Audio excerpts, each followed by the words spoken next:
चला आज पाहूया आता वेगळे पद ओळखा हा घटक. वेगळे पद ओळखा ह्या घटकामधील आपण पाहत आहोत आरशातील प्रतिबिंब. यामध्ये डावीकडची बाजू उजवीकडे जाते, उजवीकडची बाजू डावीकडे येते. हे आरशातील प्रतिबिंब ओळखण्याचे शॉर्टकट आहे. त्यानंतर काही अक्षरे ही आहे अशी राहतात. ती कोणती? तर A, H, I, M, O, T, U, V, W, Y आणि एक्स या अक्षरामध्ये बदल होत नाही. त्यामुळे ही जर अक्षरे आपल्याला प्रश्नाच्या ठिकाणी प्रश्नपत्रिकेत आले तर जसे आहे तशीच ती प्रतिमा घ्यावी. त्याचबरोबर आरशातील प्रतिमा ओळखण्यासाठी त्या अक्षराच्या डावीकडे किंवा उजवीकडे उभी रेष मारली जाते आणि त्याला छोट्या खुणा केल्या जातात. त्यावरून ओळखायचं की या प्रश्नामध्ये आरशातील प्रतिमा विचारलेली आहे. त्यासोबतच पाण्यातील प्रतिबिंब पाहण्यासाठी किंवा जलप्रतिबिंब हा प्रश्न सोडवण्यासाठी आपल्याला खालची बाजू वर जाते आणि वरची बाजू खाली येते. या ठिकाणी काही अक्षरं आणि अंक आपल्याला दिलेले आहेत, ते अंक आपण वाचून पाहावेत. त्यासोबतच या अक्षरांच्या खालच्या बाजूला किंवा वरच्या बाजूला त्या ठिकाणी आडवी रेष मारून छोट्या टिक केलेल्या असतात. यावरून खूण ओळखायची की पाण्यातील प्रतिमा विचारलेली आहे किंवा प्रतिबिंब विचारलेलं आहे. तर यामधील काही अक्षरे यामध्ये बदल होत नाही, जसेच्या आहे तसे आपल्याला दिसून येतात. त्यामध्ये आहे B, C, D, E, H, I, K, O, X ही अक्षरे पाण्यात किंचितही फरक दिसून येत नाही. थोडासा बदल असू शकतो. यासोबत दुसरा मुद्दा आहे रेखांकित किंवा छायांकित भाग. आकृतीतील रेखांकित किंवा छायांकित भागाचे निरीक्षण करून आकृती ओळखता येते. आकृतीची स्थिती. सर्व आकृत्या एका विशिष्ट स्थितीत आणून म्हणजेच एक आकृती कागदावर काढून उलटसुलट फिरवून आकृत्यांशी तुलना करावी.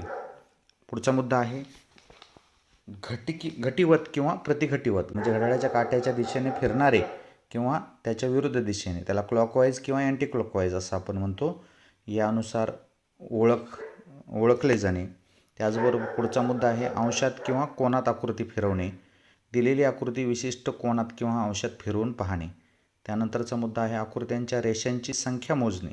आकृती तयार होताना रेषांची संख्या कमी किंवा वाढत जाते. वेगळे चिन्ह असणे. आकृत्यांमध्ये विविध चिन्हे वापरलेली असतात, त्यामध्ये विशिष्ट प्रकारचा बदल असतो, तो ओळखणे. आणि लेखन पद्धतीच्या आकृत्या. या आकृत्या या प्रकारात विशिष्ट प्रकारे लेखन करून आकृत्या दिलेल्या असतात. त्यासोबतच लिहिण्याच्या पद्धती, सममितीचा वापर केलेला असतो. अशा पद्धतीने या ठिकाणी या आकृत्यांमधील मुद्दे आपण लक्षात घेतल्यानंतर आपण पुढचा घटक पाहणार आहोत, तो म्हणजे त्यासोबत असणारे प्रश्न. यासमोर आपल्याला ज्या पहिल्या प्रश्नामध्ये सूचना अशी दिली जाते की खाली 4 आकृत्या दिल्या जातात आणि त्या ठिकाणी आपल्याला त्या आकृत्यांवर आधारित प्रश्न विचारला जातो. त्या आकृत्यांमधील वेगळी आकृती आपण ओळखायची असते. जेव्हा आपण ह्या आकृत्या पाहतो, निरीक्षण करतो, त्यावेळेस अगोदर आपण अभ्यासलेले मुद्दे त्या ठिकाणी व्यवस्थित पडताळून यावरून आपण त्या प्रश्नातील वेगळी आकृती ओळखू शकतो. आणि ह्या आकृत्या ज्यावेळेस ओळखतो त्यावेळेस आपल्याला नक्कीच अचूक उत्तर मिळते. यामुळे आपले अचूक उत्तर निवडले की आपण आपल्या उत्तरापर्यंत जाण्यासाठी सोयीस्कर होतो. या समोर दिसणाऱ्या आकृतीमध्ये आपल्याला 4 आकृत्यांमध्ये 3 आकृत्यांमध्ये साम्यता असते, तर एका आकृतीमध्ये वेगळेपण जाणून येते. ते आपण नक्कीच खाली स्पष्टीकरणासह दिलेले आहे, त्यावरून आपण वाचून लक्षात येते. पहिल्या प्रश्नामध्ये आपल्याला आकृती सी निराळी आहे, वेगळी आहे, त्यामुळे त्या आकृतीचा मध्यभागातील पूर्ण आकृती छायांकित केलेली आहे. तर प्रश्न 2मध्ये डी आकृती वेगळी आहे, त्यामध्ये कारण बाण प्रतिघटित दाखवलेला आहे, म्हणजे अँटी क्लॉकवाईज केलेला आहे. तर प्रश्न 3मध्ये आकृती सी वेगळी दाखवून वर्तुळात एकच वर्तुळ गडद केले असून बाकी वर्तुळे वेगळे दिसून येतात. तर आकृती 4मध्ये या ठिकाणी ए हे जलप्रतिबिंब आहे. इतर दिलेल्या वर्णाक्षरामधील आरशातील प्रतिबिंब आहेत. तर प्रश्न 5मध्ये बी ही आकृती वेगळी असून कारण इतर आकृत्या जेवढ्या रेषांनी बनलेल्या आहेत त्यापेक्षा आकृतीमधील रेषांची संख्या 1ने कमी होत आहे, परंतु आकृती बी 5 रेषांनी बनलेली असताना आकृत्यामधील 3च रेषा या ठिकाणी दिसून येतात. अशा पद्धतीने या प्रश्नांचा सराव केल्यानंतर आपण स्वाध्यायासाठी आपल्यासमोर काही प्रश्न दिलेले आहेत. ते प्रश्न पाहून आपण त्याची उत्तरे या ठिकाणी सोडवू शकता.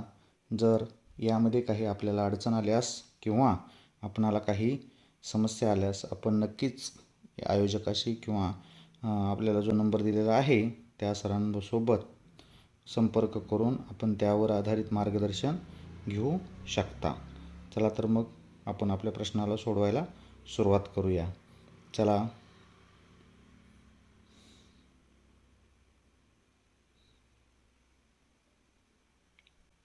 सोडवायला का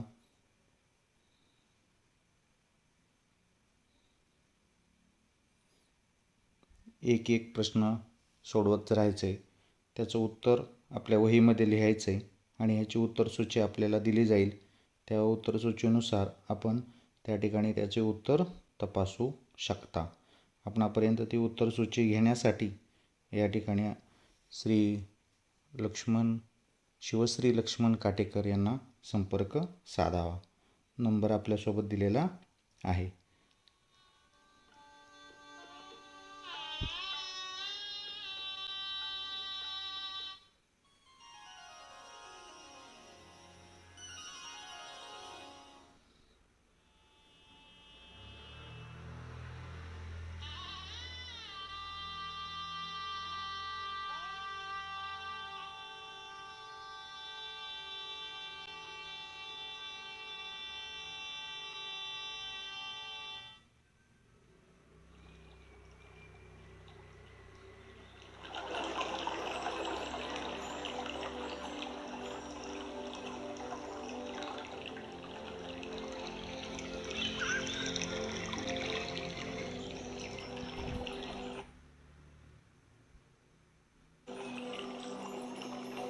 या पानावर हे प्रश्न सोडून झाले असतील तर पुढच्या पानावर जाऊया आपण.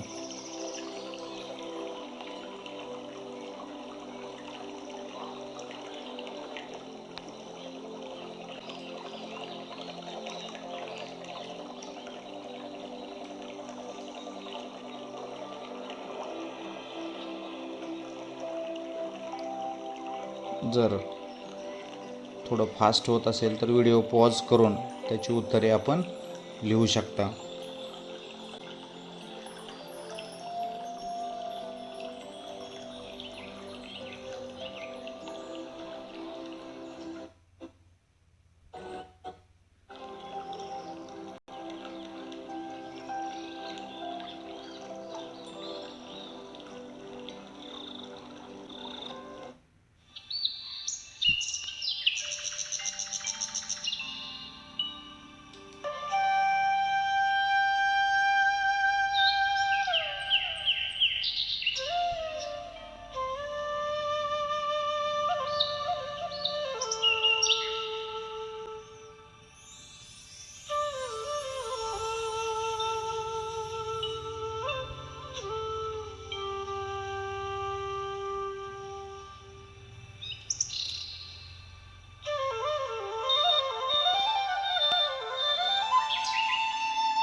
या पानावरील प्रश्न सोडून झाले असल्यास आपण पुढे जाऊया.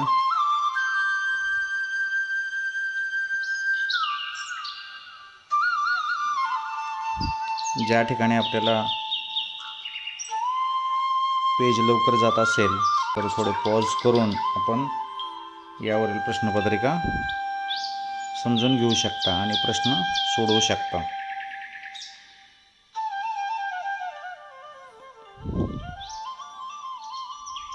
तर काळजीपूर्वक उत्तरं नोंदवायची आहेत.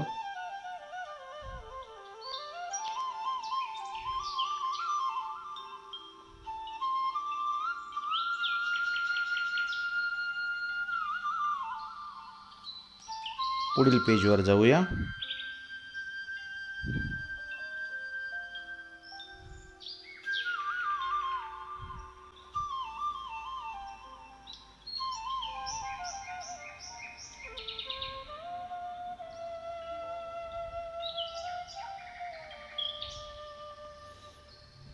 या घटकावरती आधारित असणाऱ्या प्रश्नांचा सराव झाल्यानंतर आपल्याला त्या आठवड्यातील प्रश्नपत्रिका सोडवण्यासाठी मदत होते.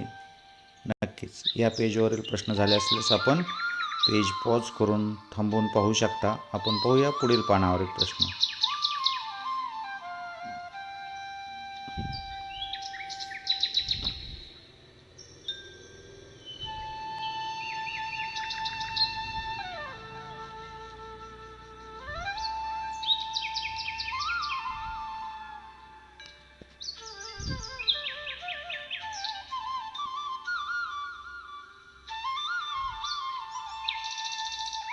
यानंतर पुढील प्रश्न पाहूया.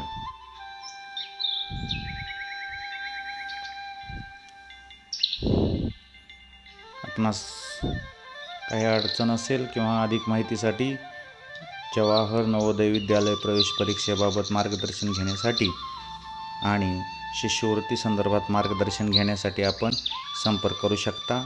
शिवश्री लक्ष्मण काटेकर 75 88 020 886 ह्या क्रमांकावरती.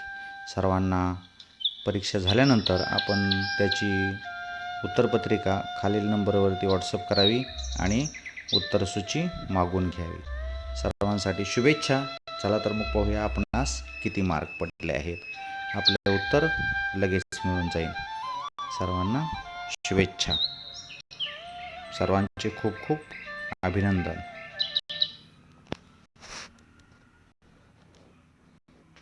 चला आज पाहूया आता वेगळे पद ओळखा हा घटक. वेगळे पद ओळखा ह्या घटकामधील आपण पाहत आहोत आरशातील प्रतिबिंब. यामध्ये डावीकडची बाजू उजवीकडे जाते, उजवीकडची बाजू डावीकडे येते. हे आरशातील प्रतिबिंब ओळखण्याचे शॉर्टकट आहे. त्यानंतर काही अक्षरे ही आहे अशी राहतात. ती कोणती तर AHI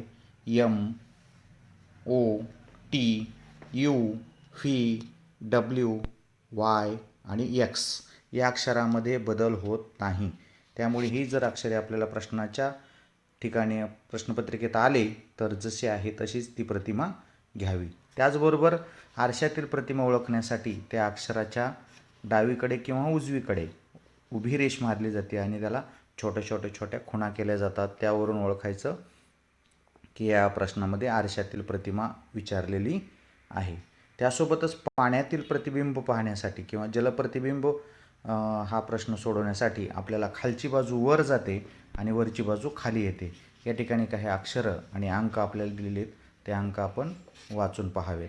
त्यासोबतच या अक्षरांच्या खालच्या बाजूला किंवा वरच्या बाजूला